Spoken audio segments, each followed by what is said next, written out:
दोस्तों, आपके अपने YouTube चैनल एजुकेशन विद उज्ज्वल सिंह पे आप सभी का स्वागत है। मैं उज्ज्वल आपको अभी पॉलिटी के अध्याय में मूल अधिकार का अध्याय हमारा चला हुआ था पॉलिटी के अध्याय में। तो अभी तक हमने एक अध्याय कंप्लीट कर चुका जो संविधान के के भाग 3 में है।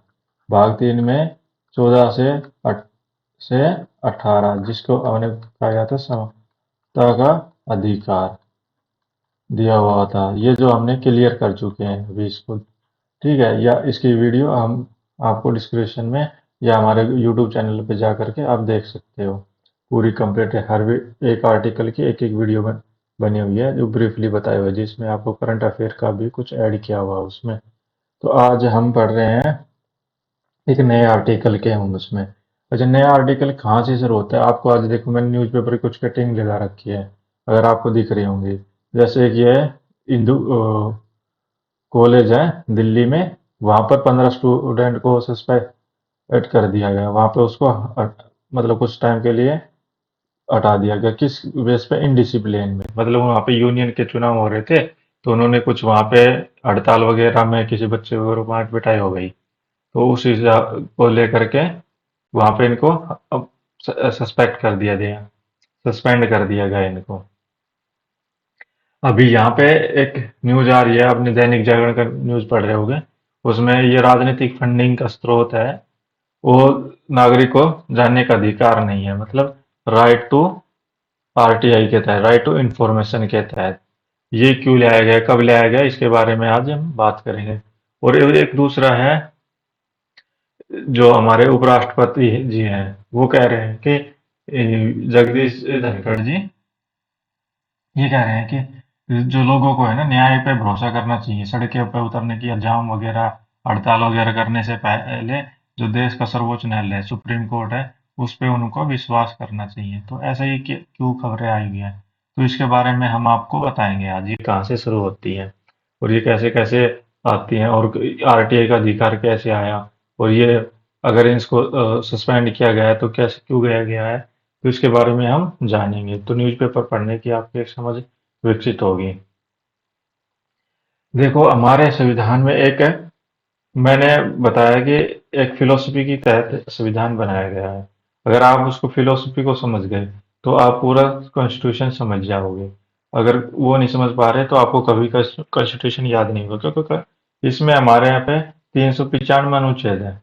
395 के अनुच्छेद, उसका सब अनुच्छेद भी है। जैसे एक अनुच्छेद के काफी भाग भी हैं, जैसे जिसमें 17वां, 15 15वां अनुच्छेद देखा आपने, 16वां अनुच्छेद देखा, उसमें कितने भाग थे, उसके सब डिवीजन थे।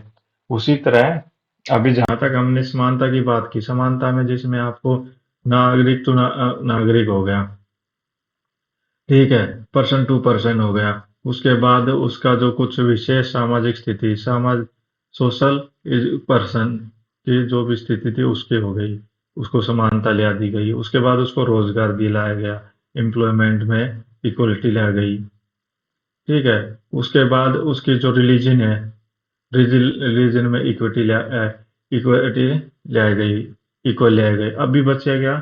चलो भाई, इसको समान तो लिया दिए गए।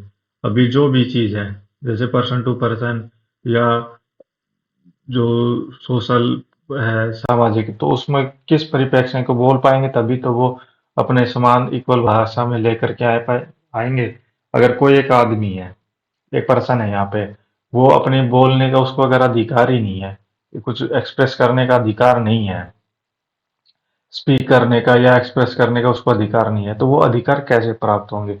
तो अगले जो अधिकार अनुच्छेद कह रहा है, वो कह रहा है कि उसमें अनुच्छेद 19 से 22 में, आर्टिकल 19 से 22 में क्या कह रहा है? स्वतंत्रता का किस किस का अधिकार है, किस किस चीज में आपको अधिकार दिया है स्वतंत्र। ये नहीं है कि किसी का मर्डर वगैरह कर दोगे तो उसका आपको एक अधिकार है, या किसी को गाली गलौज करके या अब्यूज वर्ड यूज करके आप बातें करोगे तो वो एक अधिकार नहीं है। तो वो अधिकार क्या क्या है, किस प्रकार से मिले हुए हैं, उसके बारे में आज हम जानेंगे। तो आज हम जानेंगे आपको आर्टिकल 19 के बारे में। आर्टिकल 19 क्या कहता है? जो वाक का मतलब होता है बोलना, और अभिव्यक्ति का मतलब होता है एक्सप्रेस करना, मतलब कि उसको प्रकाशन करना। इसका ये अर्थ होता है। बोलने का अधिकार ये है सबसे पहले कि बोलना चाहिए, हमें बोलना आना चाहिए। अगर अच्छी तरह से अच्छी तरीके से अगर बोलना आओगे तो आपको वो एक अच्छी इमेज बनेगी। आपको भी इंटरव्यू वगैरह में कभी गए होगे प्राइवेट जॉब के लिए, या किसी भी, या स्कूल में भी गए होंगे एडमिशन लेने, तब अगर आप अच्छे से बोल रहे हैं तो आपके नेचर के बारे में पता चलता है। तो इसलिए हमें अच्छा बोलना चाहिए और अच्छी तरह से दूसरों का आदर करना चाहिए बोलते वक्त भी। ठीक है। बोलने का स्वतंत्रता होनी चाहिए इसमें। इसमें ये कह रहा है कि कोई भी व्यक्ति है, अपने बोलने का अधिकार है उसको। जैसे कोई अभी भाषण दे रहा है, मैं आपको बोल करके बता रहा हूँ, समझा रहा हूँ, तो बोलने का अधिकार है, तभी तो मैं आपको समझा पा रहा हूँ। अगर नहीं मेरे को बोलने का अधिकार होता तो मैं आपको ये आर्टिकल कैसे समझा पाता, आपको कैसे प्रोवाइड करा पाता। ये हो गया बोलने के अधिकार। पर बोलने के अधिकार में भी एक लिमिट है। ये नहीं है दूसरों की स्वतंत्रता नहीं होनी चाहिए। जैसे मान लो आप ट्रेन में कभी सफर कर रहे हो, और ट्रेन के सफर में एक बोगी है, बोगी में मान लो दो चेयर हैं, और एक चेयर यहाँ पे और एक चेयर यहाँ पे। आप इतनी तेज से यहाँ पे लाउड या म्यूजिक का प्रयोग नहीं करके ऐसा नहीं कर सकते कि आप बी को भी डिस्टर्ब कर दोगे। जैसे कि अभी कई आपने देखा होगा गांव वगैरह में डीजे वगैरह बंद कि वहां पे जो अगर पढ़ने वाले बच्चे हैं उनको डिस्टर्ब ना हो, इसलिए उनको क्यों, उनकी भी एक स्वतंत्रता होती है। एग्जाम के तौर पे कई आपने देखा होगा, जब एग्जाम चलते हैं तो वो मंदिर मस्जिदों में जो भी लाउड स्पीकर होते हैं उसको बंद कर दिया जाता है, ताकि जो बच्चे पढ़ने वाले हैं उनकी स्वतंत्रता कायम रहे, उनको म- एकांत में पढ़ने का माहौल मिले। ठीक है। प्रकाशन में क्या होता है? प्रकाशन में क्या होता है? जैसे आज आप मूवी देख रहे हो, फिल्म देख रहे हो, ये अधिकार है, इसको फिल्म बनाने का अधिकार है। आज आप पुस्तक पढ़ रहे हो तो ये प्रकाशन है, ये भी लिखने की कला का अधिकार है। दूसरा, आप एक कोई गीत वगैरह लिख रहे हो या कविता लिख रहे हो, तो लेखन कार्य करने का भी आपको एक अधिकार है। अच्छा जी। ये सभी का अधिकार मिला हुआ है, और ये अधिकार के द्वारा ही हमें करने का मौका मिला हुआ है। और इन अधिकारों की जो सुरक्षा प्रदान करता है वो कौन करता है? सुप्रीम कोर्ट और हाई कोर्ट। सुप्रीम कोर्ट मैंने आपको बताया था अनुच्छेद 32, और हाई कोर्ट करता है 226 के तहत।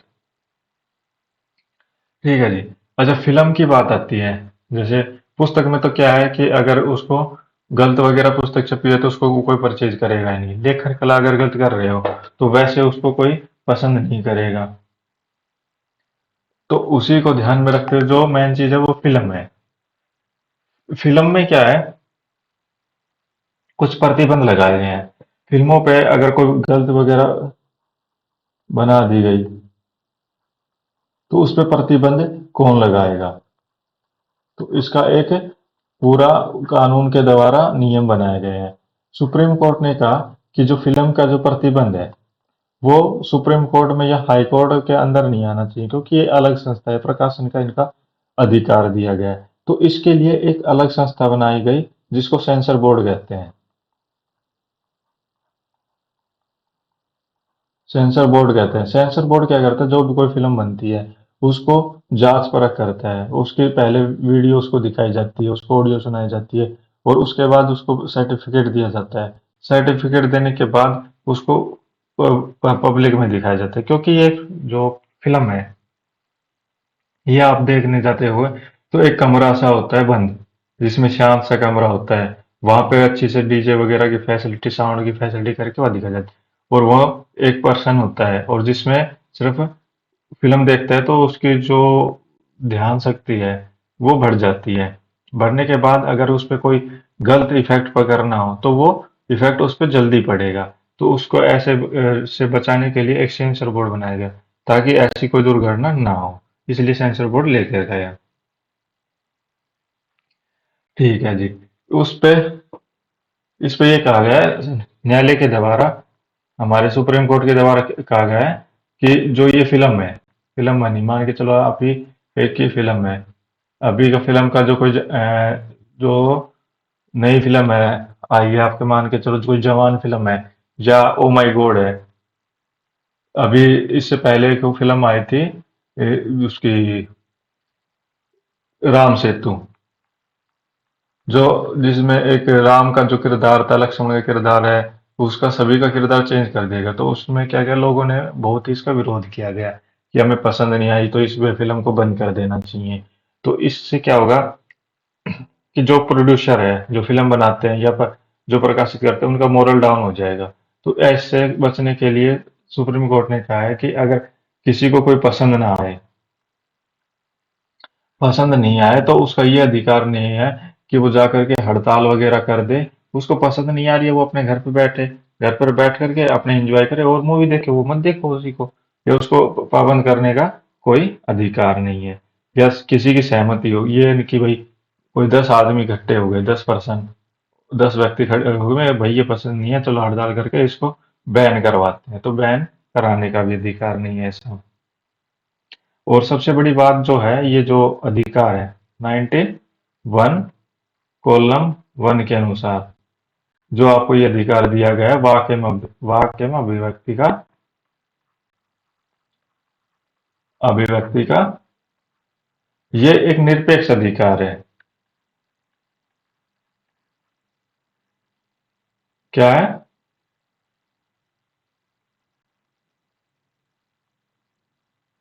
निरपेक्ष अधिकार है। निरपेक्ष अधिकार किसको कहते हैं? जिसपे पाबंदियां हो कुछ। ये नहीं कि सापेक्ष अधिकार है, उस पर कोई पाबंदी नहीं है। हमारे जो भी अधिकार है वो निरपेक्ष अधिकार, क्योंकि उस पर एक सीमित तरीके से उस पर पाबंदी ही लगाई गई है। उनका उल्लंघन ना हो और दूसरों को भी समान अधिकार मिलता रहे, इसलिए उनको निरपेक्ष अधिकार कहते हैं। ठीक है। तो ये एक निरपेक्ष अधिकार है। उसके बाद क्या है आता है इसमें आपका अभिव्यक्ति की स्वतंत्रता एवं मानवानी। अब मान के चलो एक अभिव्यक्ति है, अभिव्यक्ति की स्वतंत्रता एवं मानहानि।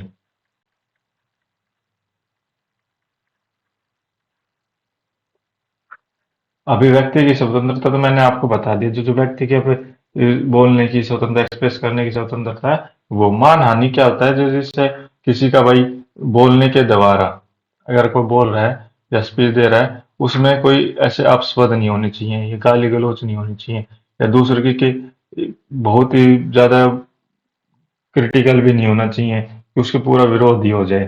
तो उससे बचने के लिए ये क्या गया, ये कानून लेकर के आ गया। इसमें क्या कहा गया है, इसमें मनाई की गई कि जो हमारे आईपीसी है, इंडियन पेनल कोड की धारा 499 के तहत अगर कोई व्यक्ति जानबूझकर जानबूझकर किसी की मानहानि पहुंचाता है, मतलब उसके मानहानि का मतलब कहना है क्या है, जो बोल करके अगर हानि पहुंचाता है, किसी को गाली देता है, जैसे मैंने आपको आर्टिकल 17 में बताया था कि अगर किसी को वो महिला को या छोटे बच्चों को गाली गलौज देता है, या किसी को उसको उल्लंघन करता है, उनके अधिकार को अनटचेबिलिटी करता है, तो वो सीधा न्यायालय में जा सकते हैं, उनको अधिकार मिला हुआ है।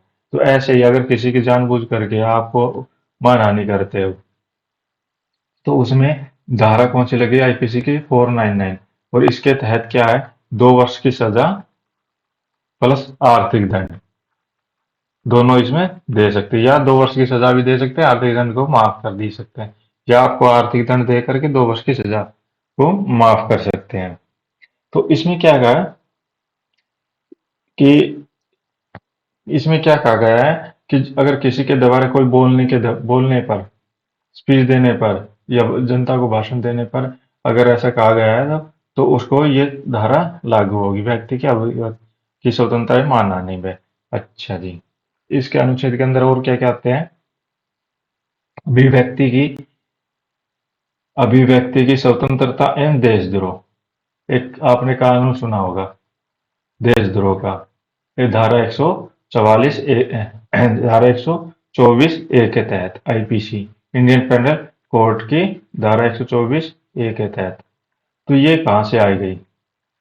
अब मान के चलो कोई व्यक्ति ज्यादा ही अपने भावनाओं में आ जाए, और वो भावनाओं में आकर के ऐसी सभा को संबोधित कर रहा हो, जैसे कि अभी चुनाव आ रहे हैं आपके 2024 में, 2024 में अगर ऐसा कोई नेता हो जो कि भाषण दे दे मोदी जी के खिलाफ या किसी अन्य पार्टी अपोजिशन के खिलाफ, है कि क्या होगा कि जनता भड़क उठे, जनता भड़क उठे, जिससे कि क्या होगा, हिंसात्मक में घटना होगी, जिससे वॉयलेंस होगा।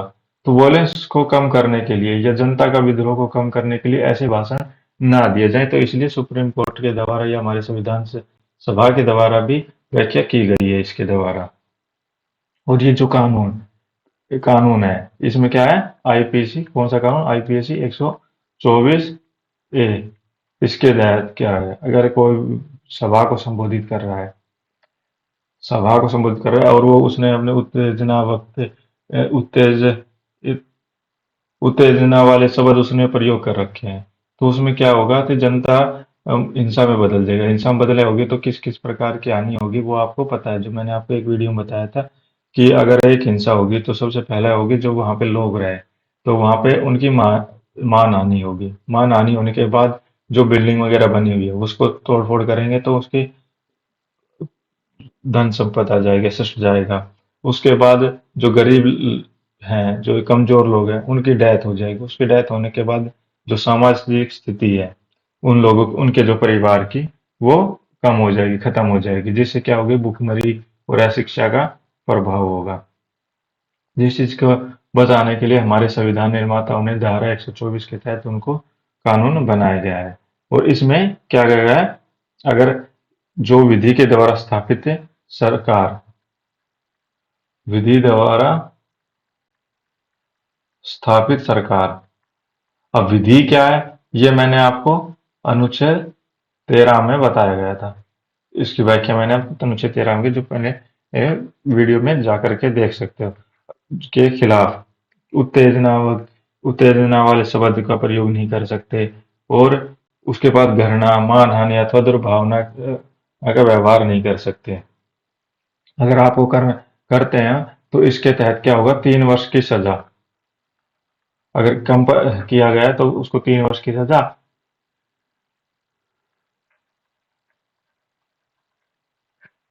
या आजीवन कारावास की भी सजा दी जा सकती है इसके तहत।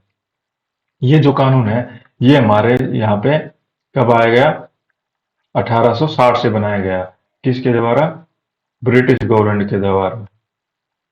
ठीक है, तब से ये चला आ रहा है। इसको आलोचना करते हैं कि 1860 में ब्रिटिश कानून है, तो ये जो हमारा मूल अधिकार तो 1950 में लागू हुए हैं।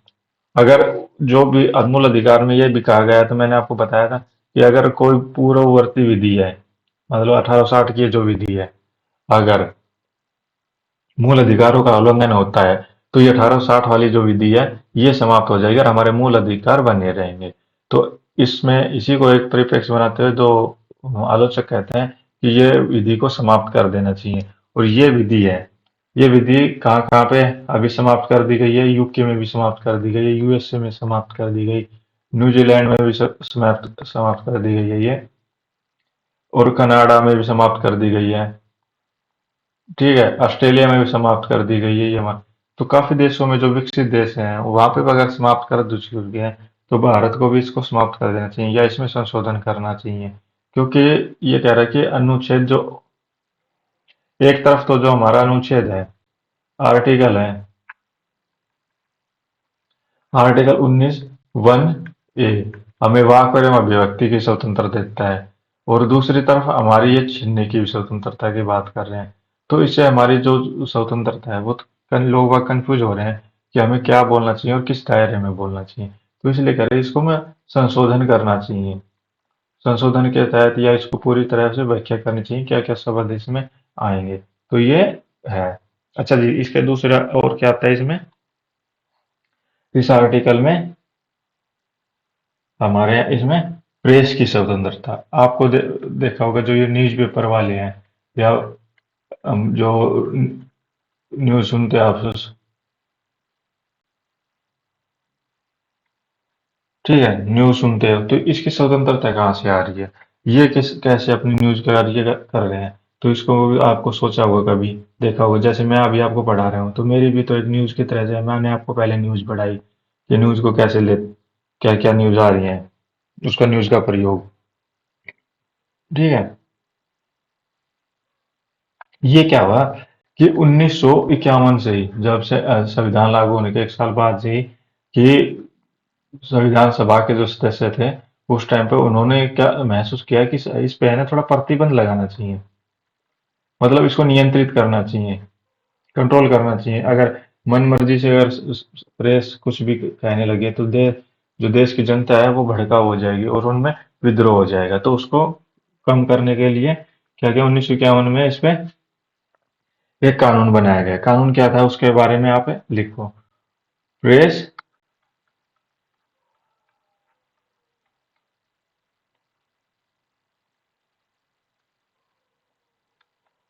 प्रेस अक्षेपणी एक्ट 1951 बनाया गया।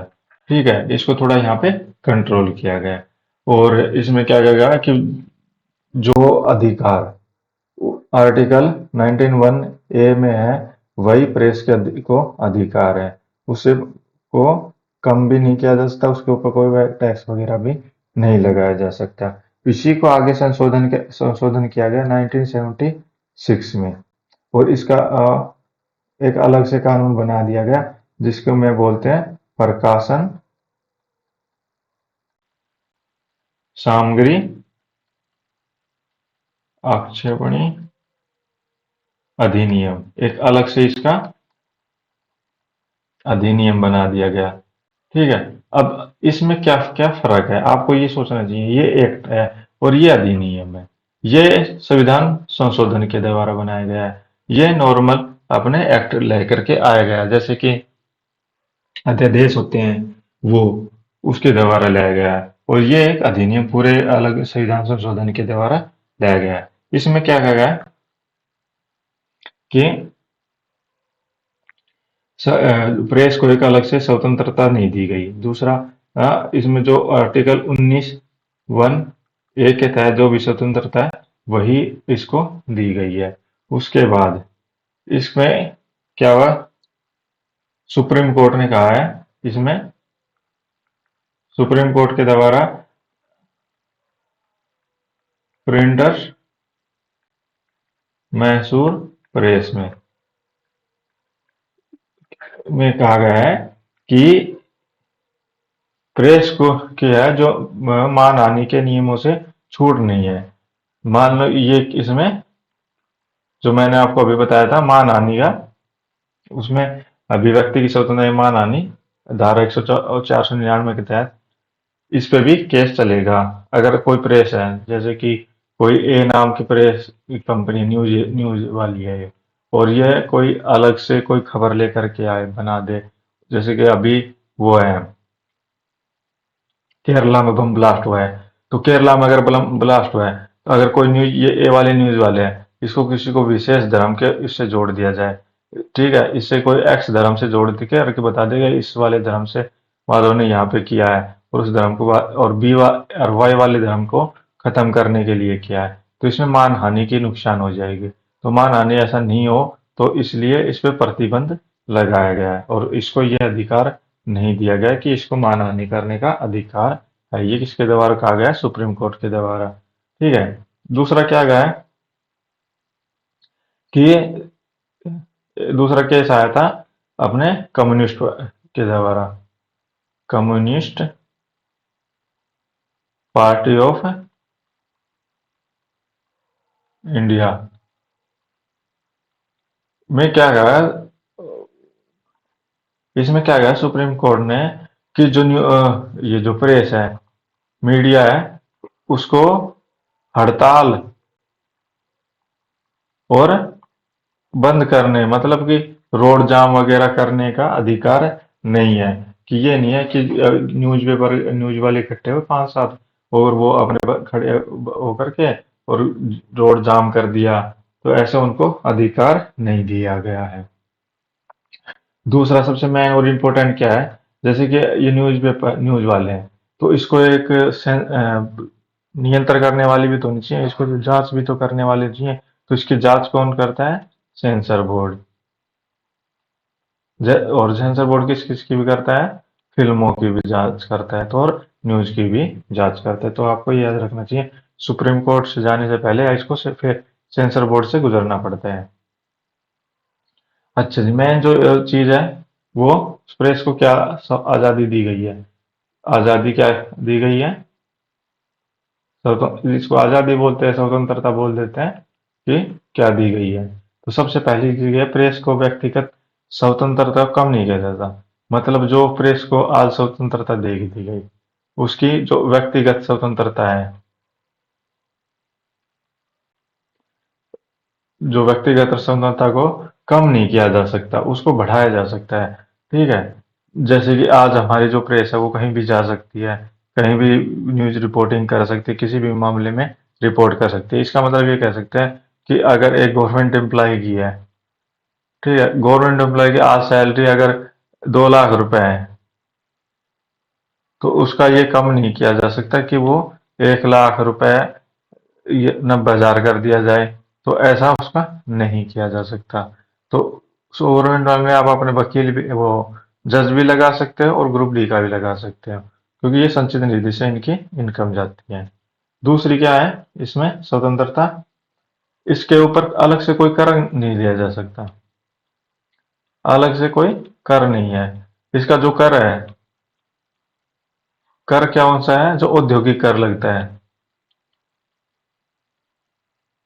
औद्योगिक जो कर लगता है वही इस पे कर लगता है, जो 18% 28% जो जीएसटी है वो। ये अलग से, ये नहीं कि प्रेस जो प्रेस का, चलो ये बना देते हैं, प्रेस प्रेस कर बना देते हैं, मीडिया टैक्स बना देते हैं। तो ऐसा कोई प्रावधान नहीं कर सकती सरकार। ठीक है, ये होगी प्रेस की स्वतंत्रता। और ये सारे किसमें है? अनुच्छेद 19 कॉलम 1 ए के तहत। दूसरा क्या है फिर इसके अंदर, क्या आता है? सूचना का अधिकार, राइट टू इंफॉर्मेशन। अभी जो मैंने आपको बताया न्यूज का पहले पेज 2 था, मैंने आपको बताया था कि सूचना का अधिकार नहीं है। किसका? जो बॉन्ड होते हैं, चुनावी बॉन्ड के अधिकार की, कहाँ से पेमेंट आई, कहाँ से नहीं आई। ठीक है, उसको अधिकार नहीं है जानने का। सूचना का अधिकार है right to information. Right to information, इसका मतलब ये होता है। इसमें सबसे पहले जो इसके जो शुरुआत कहाँ से हुई? सुप्रीम कोर्ट के द्वारा हुई। सुप्रीम कोर्ट ने एक केस आया था, इंडियन